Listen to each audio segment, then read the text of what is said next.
بسم الله الرحمن الرحيم.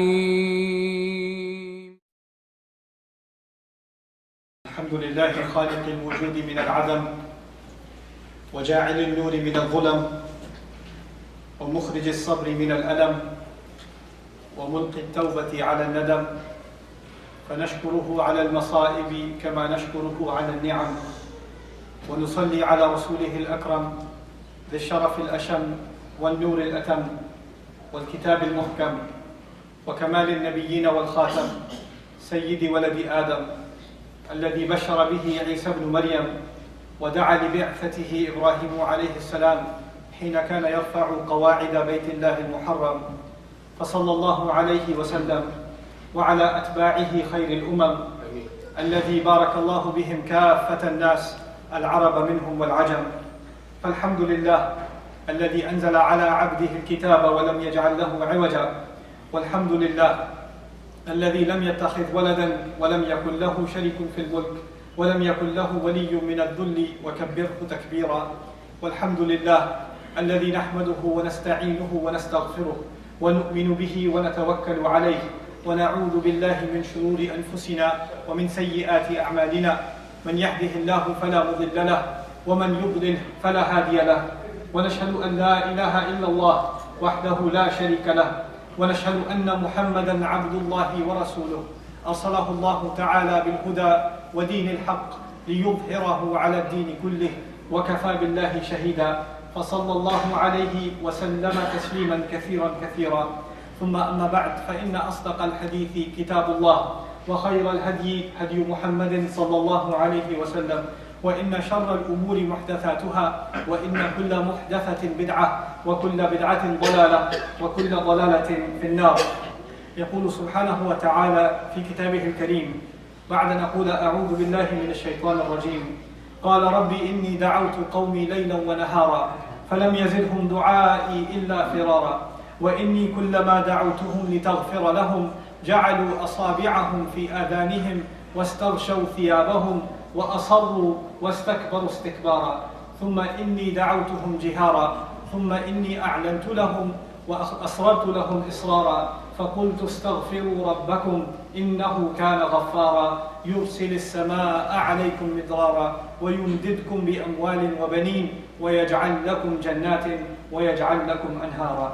رب اشرح لي صدري ويسر لي أمري واحلل عقدة من لساني يفقه قولي. اللهم ثبتنا عند الموت بلا إله إلا الله، واللهم اجعلنا من الذين آمنوا وعملوا الصالحات وتواصوا بالحق وتواصوا بالصبر. آمين يا رب العالمين. In today's khutbah, inshallah ta'ala, my effort will be to focus primarily on 2 ayat of Surat Nuh, just 2 of them. But in order to really appreciate some lessons from these 2 ayat, we have to go a little bit further back. Many of you are familiar that the entire Surat Nuh is actually a conversation, most of it spread between Allah Azza wa Jalla and Nuh alayhi salam. And in between there are the accounts of what happened in the career of Nuh alayhi salam. Surat Nuh is also the last time in the Quran that Nuh alayhi salam is talked about. Every surah after Nuh, Surat Nuh, surah number 71, there's no more mention of him. So this is the final chapter in the Quran on the legacy of this great messenger alayhi salatu wassalam. We learned some things about him in this surah that we don't know in any other surah.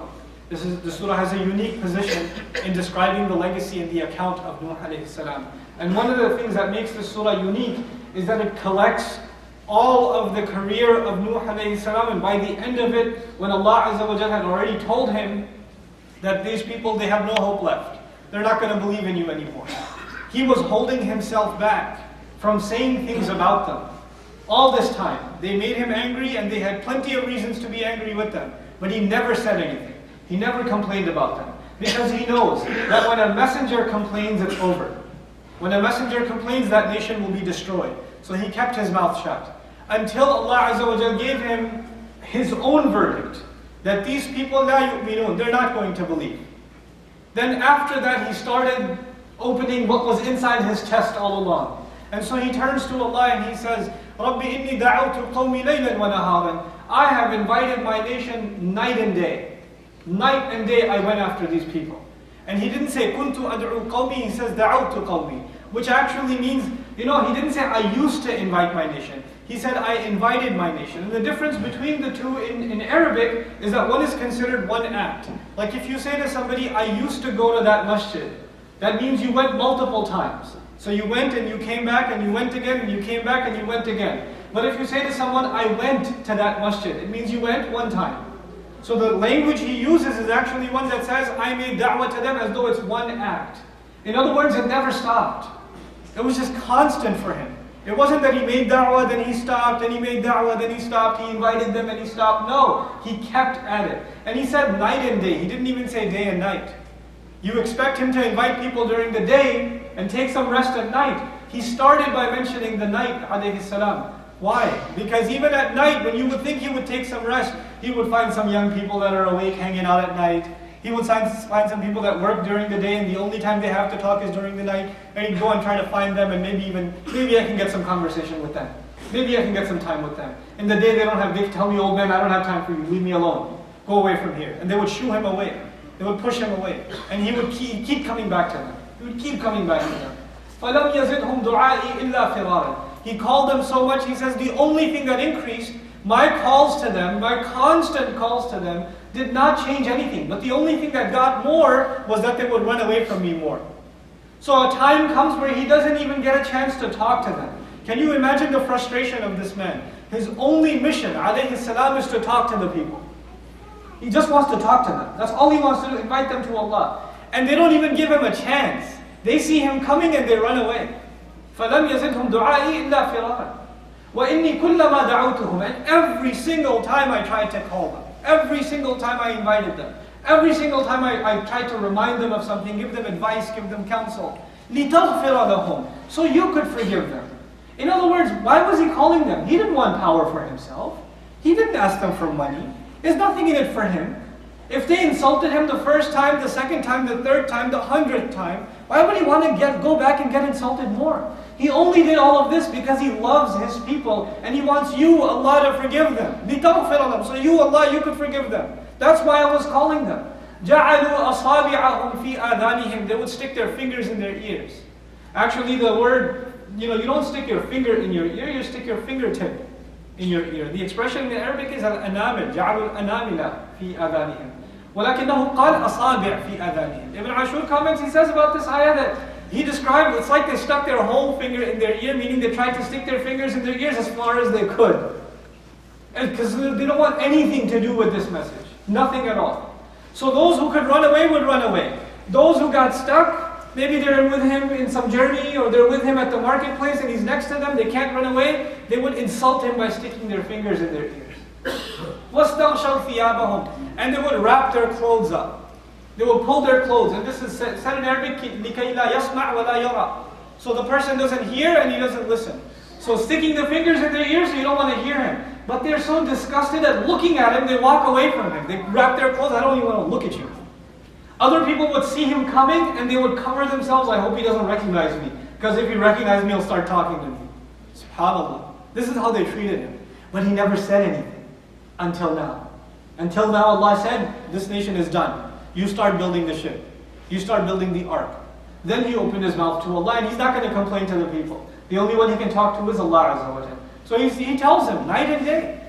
And they only ran away. وَإِنِّي كُلَّمَا دَعَوْتُهُمْ لِتَغْفِرَ لَهُمْ جَعَلُوا أَصَابِعَهُمْ فِي آذَانِهِمْ وَاسْتَغْشَوْا ثِيَابَهُمْ وَأَصَرُّوا. And they were so cold towards me. أَصَرْ يَأْتِي مِنْ سِرْ. سِرْ شِدَّةُ الْبَرْضِ. Their extreme cold is called sir. Asaru, they were cold towards me. They had no emotion towards me. They didn't even give me the respect of being an elder. At least if you don't accept my religion, accept my call, at least respect me because I'm an older from you. I'm a family member. I'm a father. I'm a grandfather. Nothing. No respect. They were so cold towards me. Asaru also means they were committed. Like they wouldn't let it go. Literally, israr is used in Arabic in literature and in expressions for donkeys that you can't domesticate. Some animals you have to domesticate them so you can use them. So somebody catches a wild donkey and no matter what they do, it doesn't go straight. It doesn't go normal. Then they say, asarra ala al-ana. They say, this donkey is going crazy. I can't grab his ears. Every time I go close, he either kicks me or bites me. So this is how they're described. These people. They're literally like wild mules. They just won't listen. They won't, even if they do get to listen, they act wild in front of me. And they're insistent upon their sins. They don't want to let them go. وَاسْتَكْبَرُوا اسْتِكْبَارًا. And they showed me the worst kind of arrogance. They said the meanest things to me. They were so insulting towards me. This is above and beyond, sticking the fingers in the ears is arrogant. Pulling your clothes off and walking away is arrogant. Being cold towards him and mean towards him is arrogant. And then he says on top of all of this, they were arrogant in ways I can't even describe. I'll just say that they were really, really outrageous with me. وَاسْتَكْبَرُوا اسْتِكْبَارًا. And when someone is so outrageous with you, you might say, maybe I shouldn't talk to that guy again. It's not worth it. Last time he blew up on me. I don't know if I can deal with that again. The very next ayah says, ثُمَّ إِنِّي دَعُوتُهُمْ جِهَارًا. Then I went after them and I called them openly, loudly. Now the question is, when he tries to go towards them, they run away, don't they? They don't come to him, they run away. How is he going to get all of them together publicly? Jihad implies you're calling a large group. الْجَمَاعَ الْكَثِيرَ مِنَ النَّاسِ. Adhara is used, but it's a few people. Jihad is used, Jahara is used, or Jahara also is used, but there's a large group of people. So he would wait for their festivals. He would wait for their New Year celebration. He would wait for when the head of the tribe or the governor of our time, right? He's going to address the entire population. And he would interrupt that population at that time and say, people, please listen to me. Just please listen. I have something important to tell you. The ship is almost built. When it's done, you will be killed. You need to listen to me. He would just find these desperate times. Now you can imagine if in private settings they didn't want to hear him. And he's going and ruining their party. Ibn Abbas even tells us, radiallahu ta'ala anhuma, that in some occasions they used to yell at him and the young people used to go beat him up. They used to go beat him up. I'm beating up a messenger of Allah. Until he would pass out. And then he would wake up and he'd start calling them again. SubhanAllah. The courage of this man. So he would go and he'd invite them. ثُمَّ إِنِّي دَعُوتُهُمْ جِهَارًا. Jiharan also means one more thing. They're not giving me a chance to talk to them. Jiharan يعني يريد الجهر منهم. He wants them to speak out. He said, okay, I went to them after them to the point where they would get angry at me and yell at me, but at least now they're talking to me, because they won't even talk to me. They won't even listen. So I got even in their face to the point where they would start yelling at me. At least they're engaging me at some level. At least there's some interaction, because they've completely boycotted me. This is So now he makes this public address. Of course, some people, there are people who listen and they don't want to hear it. But there's also some people who listen but they don't pay attention. There's people like that. There's people sitting in a khutbah playing with their phone. It happens. They're not paying attention. When the only thing they hear is aqim as-salat. That's all they hear. It happens, right? But one day, out of nowhere, they actually heard you. And it's like, this is the first time they heard you. So some people might have come to him and said, sir, I never paid attention to you before, but I heard you today. I'm shocked at what you're saying. I want to know more. So he got a little smaller group maybe that want to come and listen. After he made a big scene. ثُمَّ إِنِّي أَعْلَمْتُ لَهُمْ. Then I gave them some counsel. I spoke, i'lan is less than jiharan. Right? So I spoke to them, I pronounced my declarations to them. I let them know what the message is. وَأَسْرَرْتُ لَهُمْ إِسْرَارًا. And I went to them in secret. And I kept their secrets with them. What does that mean? That means they've been calling him old, crazy for a long time. The whole village. Everybody calls him old. Everybody calls him crazy. قَالُوا مَجْنُونٌ وَازْدُجِرٌ. They said he's insane. And he would get yelled at everywhere he went. Go away from here, go away from here. وَازْدُجِرٌ. Constantly he would get yelled at by people. SubhanAllah. So even if somebody gets close to Islam, they're like, well, if I become Muslim, they're going to call me crazy too. They're going to call my family crazy too. I can't deal with all that pressure. So Nuh alayhi salam would secretly go to their house at nighttime. Some families would look like maybe he saw one person shed a tear. So he goes and talks to him. He says, I can't talk to you in public. Okay, I'll come to your place at nighttime. Nobody will see me coming. So he goes to their house. And he goes and he sits and he talks to them. And he gives the whole family a khutbah. He gives them a counsel. Can you imagine private session with a messenger? So you can get some iman in you. Happening in the middle of the night with this family, with these few people. وَأَسْرَرْتُ لَهُمْ إِسْرَارًا. And he told them, look, if you accept Islam, he doesn't say sirran. He said israran. There's a difference of lazim and muta'addi. What that means is I'll keep your secret. If you become Muslim, don't worry, you don't have to tell anyone. I won't tell anyone either. Your secret's safe with me. Just be good with Allah at least. I can deal with the yelling of the people. I can deal with the cursing of the people. I can deal with them making fun of me. I know you can't deal with it, but at least privately become Muslim. At least you fix your relationship with Allah. Look at the concern of this man, subhanAllah. is أَسْرَرْتُ لَهُمْ إِسْرَارًا. So now fa, this harf ataf, that special fa that's used in the next ayah, describes what was that khutbah, what was that speech that he gave them when he was in their homes, when he was talking to them privately, to soften their hearts. These are the two of those ayat I want to share with you. This was all just the introduction of what I wanted to share with you. He says to them, فَقُلْتُ اسْتَغْفِرُوا رَبَّكُمْ. So I said, إِسْتَغْفِرُوا رَبَّكُمْ. Make istighfar, ask forgiveness of your master. Let's explore this word istighfar a little bit. Istighfar comes from maghfirah. Maghfirah in Arabic is commonly translated as forgiveness. It actually, originally, ghafara is in the meaning of satara, or ghatta, which means to cover something. To cover something. Mighfar is the helmet. You know, old soldiers used to wear a helmet, and you can't tell one soldier from the other. Because when they take their helmet out, now you know who this guy is, right? So that was called a mighfar, the covering of the head. We ask Allah for maghfirah, you know what? That means we ask Allah to cover our sins. We ask Allah to cover our sins. Our sins are ugly, they're humiliating, they smell bad. On Judgment Day, we don't want to see them, and we don't want anybody else to see them. So when we ask Allah for maghfirah, we're asking He puts something over them. So you see something is there, but you don't know what it is. It's covered up. It's a pile, you don't know what it's a pile of. You know, that's maghfirah. Now istighfar, this istif'al pattern does three things, and I'd like you to try to remember that. The word istighfar is three things. You have to remember all three of these things. The alif, sin and ta in the word, what it does is, one, you're asking for something. So that's an easy translation, ask for forgiveness, right? Ask for your sins to be covered. That's one. The second one is wanting something. Wanting something. Like if you say istat'ama in Arabic, it doesn't just mean to ask for food. It also means you're hungry, you want food. So now there are two meanings. You need to ask for forgiveness and you need to want forgiveness. There's a difference between these two things. And I told you there are three meanings. I'll get to the third one in a second. But I want you to understand the difference between these first two. Asking for forgiveness and wanting forgiveness. Both of them are combined. Sometimes somebody asks for forgiveness, but from their attitude, from their attention, from their consciousness, clearly they don't want it. Clearly they don't want forgiveness. They're just asking for it. You know? Sometimes you tell your children, hey, say sorry to your brother. Say sorry to your mother. Say sorry to your teacher. And he says, sorry. Well, he said it. But I don't think if he wanted an apology. He just said it because you made him say it. Somebody sitting there and saying, astaghfirullah, astaghfirullah, astaghfirullah, with a big smile on their face. Astaghfirullah, astaghfirullah, astaghfirullah. You're saying it, but do you realize what you're saying? You're asking Allah to forgive. You're apologizing to Allah for something terrible that you have done. So you and I cannot do istighfar until we're conscious of some bad thing we did.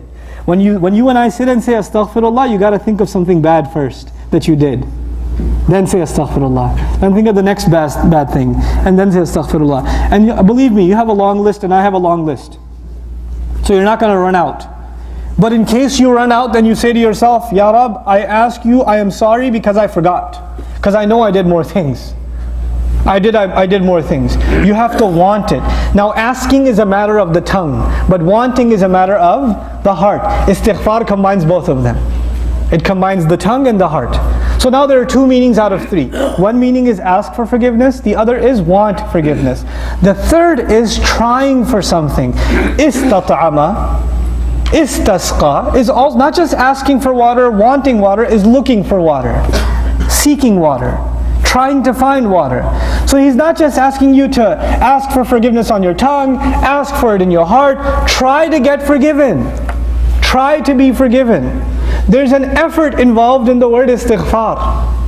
So when someone says they're doing istighfar, three things are involved. Their tongue is involved, their heart is involved, and their actions, their person, the way they spend their time, the way they treat other people. That's involved too. That is part of istighfar. You're seeking forgiveness from Allah Azza wa Jalla, and I'm seeking forgiveness from Allah. There are a lot of things we've done that Allah deserves better. And there are a lot of things we've done that people deserve better. We didn't speak to the husband the way we should have, the wife the way we should have, the mother or the father the way we should have. We didn't speak to an employee the way we should have. There was a brother from the community, you talked to him at a meeting, you shouldn't have talked to him that way. You dealt with someone the wrong way. You made a late payment to an employee. We do the things to each other. Part of seeking Allah's forgiveness is going out and fixing those wrongs. That's istaghfiru. But why should you feel an urgency to want to ask for forgiveness? He says, subhanAllah, the words are so powerful. He says, istaghfiru rabbakum. We say astaghfirullah, yeah? He doesn't say astaghfirullah. He says istaghfiru rabbakum, your master.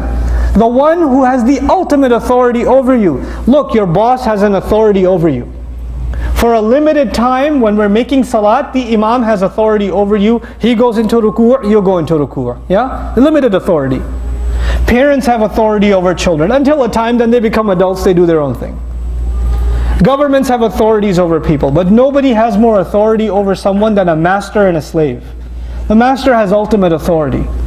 So you should be asking Allah to apologize because He's your master and you haven't exactly acted like a slave. You've been acting like you're free. You've been acting like you don't owe Him anything. You realize that that's why the word Rabb is being used. You owe something to your master. He owns you. He has authority over you. And He's let you go. He doesn't punish you for the things you've done. You need to at least feel bad. At least feel bad and try to change yourself. At least do that much. And then He adds, you should do this to Rabb, but Rabb doesn't mean that He's going to forgive. Just because you ask for something doesn't mean you're going to get it. Just because you really want something doesn't mean you can have it. Just because you try to get something doesn't mean you'll acquire it. It's not a guarantee. He says, إِنَّهُ كَانَ غَفَّارًا. No doubt about it. He has always been repeatedly forgiving. In other words, even when you didn't ask for forgiveness, there are so many things He forgave you for. There are so many things He didn't punish you for. There are so many things that you deserve to be punished. And Allah let you go. And He let you go. And He let you go. And He's been doing it all along. He's been doing it all along. You know, Allah Azza wa Jal tells us in another place in the Quran that if Allah took people, لَوْ يُؤَاخِذُ اللَّهُ, if Allah was to take people because of the sins they do, you know, مَا تَرَكَ عَلَيْهَا مِن دَابَّةٍ, there would be nothing left of any creature in the world if Allah started punishing creatures for what they do. You know what that means? Even when we don't ask for forgiveness, there are so many things that Allah is already forgiving. He's always been that way. You know, whether you ask His forgiveness or not. But above and beyond that, that forgiveness will run out until your death comes. Then He will punish. So you want to be truly forgiven, you better start asking. And then somebody says, to even turns to Nuh alayhi salam. We think of Nuh alayhi salam's story, we think he was with the people 950 years. He was trying to invite them to Islam. But we don't think about the people themselves. You know what that means? People have been doing bad things for a very, very long time. And when you tell somebody who's been doing bad things for a very long time, you need to change your ways, he says, man, I've done a lot. I don't know if Allah is going to forgive me now. Maybe I should have apologized like 20 years ago. But right now, I've done way too much.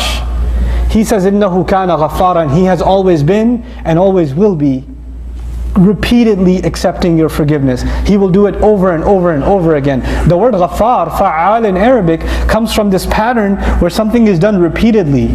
So you have, for example, khabbaz is a baker. Why? Because he makes bread over and over and over again. Ghaffar means Allah He's not just forgiving. He actually goes and forgives you over and over and over again. And to every one of us, Allah is ghaffar. Every one of us, Allah is ghaffar. Every one of us, even when we do good things, there are things missing in them. Even when we make salat, there are mistakes in them. Even when we make wudu, there are mistakes in it. Even when we recite Quran, our mind is somewhere else. He forgives, He forgives, He forgives. Over and over again. إِنَّهُ كَانَ غَفَّارًا يُرْسِلِ السَّمَاءَ عَلَيْكُمْ مِدْرَارًا. This ayah, subhanAllah, if I can just cover this ayah with you in a little bit, my job is done. Just one ayah. He says, subhanahu wa ta'ala, Nuh alayhi salam is trying to get into the hearts of these people. He's talking to them secretly. He's saying, look, just ask Allah for forgiveness. I won't even tell anyone. You just make it good with God. Just get right with Allah. Just get right with Allah. And He's ready to forgive you. He's always been waiting for you. You're the one that didn't give Him time. He's always been there. His invitation never closed. His invitation never closed. But then He says, يُرْسِلِ السَّمَاءَ عَلَيْكُمْ مِدْرَارًا. He will send, literally it says, He will send the sky pouring upon you. He will send the sky pouring upon you. You won't ask for rain. You didn't ask for rain. But if you ask Allah for forgiveness, He is so happy with you. He'll make it rain. Just for you. SubhanAllah. You know, Umar radiallahu anhu, there was a time during his rule that there was a drought. There was no water. Plants are dying. People can't find water to drink enough. And he went up to give a khutbah. And the only ayat he recited was فَقُلْتُ اسْتَغْفِرُوا رَبَّكُمْ إِنَّهُ كَانَ غَفَّارًا يُرْسِلِ السَّمَاءَ عَلَيْكُمْ مِدْرَارًا وَيُمْدِدْكُمْ بِأَمْوَالٍ وَبَنِينَ وَيَجْعَلْ لَكُمْ جَنَّاتٍ وَيَجْعَلْ لَكُمْ أَنْهَارًا. And he came down and he was asked, why did you recite these ayat? He goes, these are the ayat that open the doors to heaven. They open the doors to heaven. You and I just ask Allah for forgiveness. He says He will send the sky. Send the sky. Now one figure of expression, what this means is He'll make it rain. But what is that? What else does it mean? Some ulama comment on the word as sama. Sama means whatever's above you. You know, all of your rizq, all of your provision, your salary, your promotion, your bonus, your savings, all of it, your health, you know how long you will live, how long your children will live, how long your wife or your husband will live, all of it comes from the sky. All of it comes from the sky. But sometimes Allah Azza wa Jalla tells us in the Quran, وَاللَّهُ يَقْبِضُ وَيَبْسُطُ. Sometimes He holds back and sometimes He lets go. Sometimes He makes it rain, sometimes He doesn't make it rain. Sometimes He makes life good for you. You got a promotion coming, you got money coming in, you got, this investment worked out, that investment worked out. Things are looking great. The value of your house went up, everything's looking good. And then sometimes He holds back a little bit. And what happens? The job disappears, the savings disappear, the price of the home drops, you start falling into debt, things start falling apart out of nowhere. You look back and you say, how did this happen? Everything was so good just a few days ago, a few months ago. I was a completely different life and now it's a different life. How did that happen? Allah Azza wa Jalla tells us in this ayah, if you and I become people of real istighfar, then the doors of rizq from the sky will stay open. You're having financial trouble? Make a lot of istighfar. Hasan al-Basri, he was a great scholar. People used to come to him and ask all kinds of questions. So somebody came to him and asked, I can't have any children, what should I do? He said, make istighfar. Somebody else came and said, I'm coming from a village, we haven't had rain forever. What should I do? He said, make istighfar. Somebody else came and said, I can't find work. I haven't made money in so long. I'm living in debt. What should I do? Guess what? He said, make istighfar. So there was a guy sitting in the masjid. He goes, some sheikh. This guy, only answer he's got is make istighfar. He doesn't know any other answer. Everybody comes, he says, guess what? Next guy comes, he's probably going to say, make istighfar to him too. And he recited the ayat to him. It's not me. Allah said it. You make istighfar and Allah will open the doors of the sky. He says, يُرْسِلِ السَّمَاءَ عَلَيْكُمْ. He will send the sky upon you. He will deliver it directly to you. When you think of the rain, you think of the raindrops falling everywhere. And He says, I will make special rizq for you. It will fall especially upon you because you made istighfar. Because you asked for forgiveness. Because you wanted forgiveness. It'll come for you. And then He adds the word midraran. Dur in Arabic it's used for when you milk a cow. When you milk an animal, dur. Okay? The Rasul ﷺ, for example, in a hadith, he forbade the durra should be slaughtered. Durra is the animal that's giving milk to its children. The animal that gives milk to the children, it should not be slaughtered because the children depend on it. It's a merciless thing to do. Right? So that's the word durra. Durr is from milk. Literally, Allah describes the sky like a cow that you can milk, the rizq of the sky, the health, the wealth, the barakah in your business. All of it is just waiting for you. You can milk it if you want. You can tap into it if you want. If you just ask Allah for forgiveness, it'll come. And He didn't even say durran or darran. He said midraran. This is actually a special form of the word. It's called ism ala. The sky will become a tool for you to use. Mif'al is ism ala. It will become something you can use as a tool. Every time you have a problem, just turn to Allah and make istighfar and Allah will give and give and give because Allah will make the sky at your service. The sky will be like a tap that you open, like the sink, the faucet in the sink. It'll be like that. All of the treasures of Allah, of the rizq, will open for you. Subhanallah. يُرْسِلِ السَّمَاءَ عَلَيْكُمْ مِدْرَارًا وَيُمْدِدْكُمْ بِأَمْوَالٍ وَبَنِينَ. And He explains further. What does it mean that the sky will open up for you? He will extend your means. He will give you more and more when it comes to monies. All kinds of money, not even one kind of money. Not bimalin, amwalin. You won't make money from one direction, you'll start making money from every direction. You know, these people in Nuh's time, alayhi salam, these people, all they wanted was dunya, right? They didn't care about akhirah. They only wanted this world. They had no concern for the next world. And Nuh alayhi salam saying, you're not gonna have dunya. If you don't make istighfar, if you can just make istighfar, you will have amazing amounts of dunya. You'll have lots and all kinds of money. You'll get rich just because you turn to Allah sincerely. وَيُمْدِدْكُمْ بِأَمْوَالٍ وَبَنِينَ. And He also adds sons. He'll extend your means by having children. Now the thing is, He didn't say, يُؤْتِيكُمْ أَمْوَالًا وَبَنِينَ.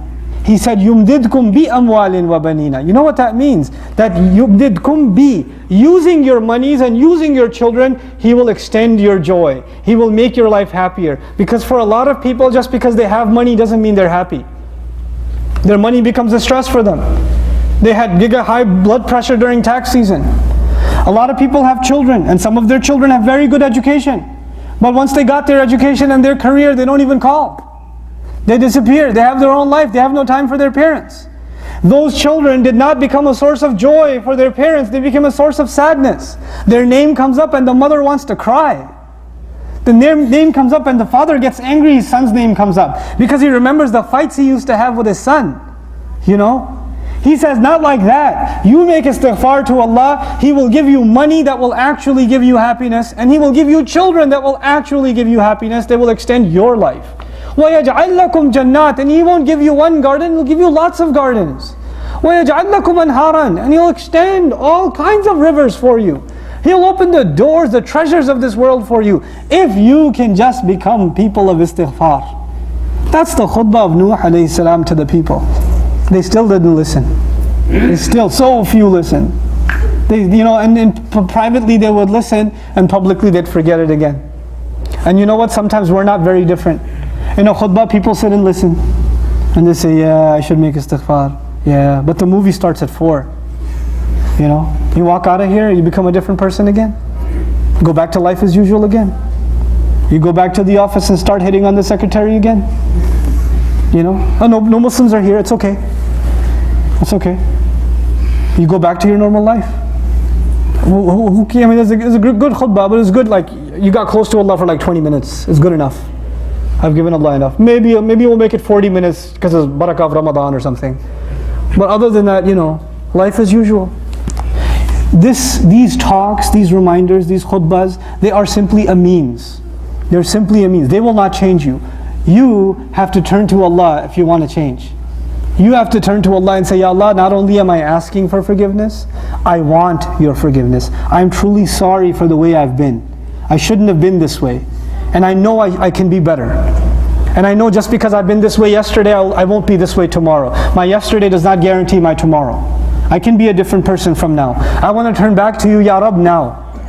I want the doors of your rizq to open to me now. And I will try to earn your forgiveness. I will try to earn your forgiveness. I will wake up for prayers. I will stop talking bad about other people. I'll stop the lying. I'll stop the cheating. I'll start being honest. I'll stop being shameless. I'll stop exposing myself to filthy things. I'll delete all those dirty things off my phone. I'll get rid of them. I'll clean out my computer and never go back to that stuff again. You have to have that conversation with Allah. You have to change that. Then Allah will open those doors.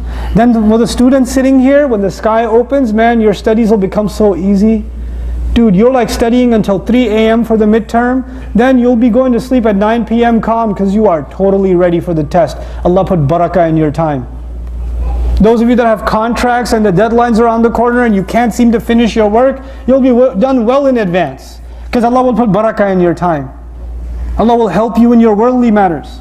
You won't get stuck in traffic like everybody else. You won't be late to work anymore. Things will start looking good. Things will start looking brighter and brighter in everything that you do, at your work, in your studies, in your family life, in your health. This is يُرْسِلِ السَّمَاءَ عَلَيْكُمْ مِدْرَارًا. This is what that means. You and I just have to become conscious of our mistakes and be sincere and genuine to Allah. I pray that Allah Azza wa Jal makes us people of istighfar this beautiful month of Ramadan. You know that this is the month of maghfirah. This is the month of forgiveness, which means this is the month for us to truly and genuinely ask for forgiveness. I would urge all of you to, if you can't do the entire surah, at least recite and try to memorize these few ayat of Surah Nuh. It's a short surah altogether anyway. But recite these ayat, and when you make salah, recite these ayat in your prayer. It'll bring you closer to Allah. It'll remind you. It'll remind you of what this message was said thousands of years ago in the secret of somebody's home. But Allah sees that this small speech was so powerful that thousands of years later it should be put in the Quran, so millions and millions and millions of people should learn from that small reminder that was given in those closed doors. Subhanallah. That's what this gift is. We thank Allah Azza wa Jal for the gift of His beautiful book, and we pray that we're able to take the lessons from it and implement them in our lives. Barakallahu li wa lakum fil Qur'an al-Hakim, wa nafa'ani wa iyyakum bil ayati wa dhikr al-Hakim. Alhamdulillahi wa kafa wa salatu wa salam ala ibadihi alladhina astafa, khususan ala afdalihim wa khatamin nabiyyin Muhammadin al-Amin وعلى آله وصحبه أجمعين. يقول الله عز وجل في كتابه الكريم بعد نقول أعوذ بالله من الشيطان الرجيم إن الله وملائكته يصلون على النبي يا أيها الذين آمنوا صلوا عليه وسلموا تسليما اللهم صل على محمد وعلى آل محمد كما صليت على إبراهيم وعلى آل إبراهيم في العالمين إنك حميد مجيد اللهم بارك على محمد وعلى آل محمد كما باركت على إبراهيم وعلى آل إبراهيم في العالمين إنك حميد مجيد. عباد الله رحمكم الله، اتقوا الله، إن الله يأمر بالعدل والإحسان وإيتاء ذي القربى وينهى عن الفحشاء والمنكر ولذكر الله أكبر والله يعلم ما تصنعون. أقم الصلاة. بإسلامي وإيماني أضاء الكون وزمن بإسلامي وإيماني أضاء الكون وزمن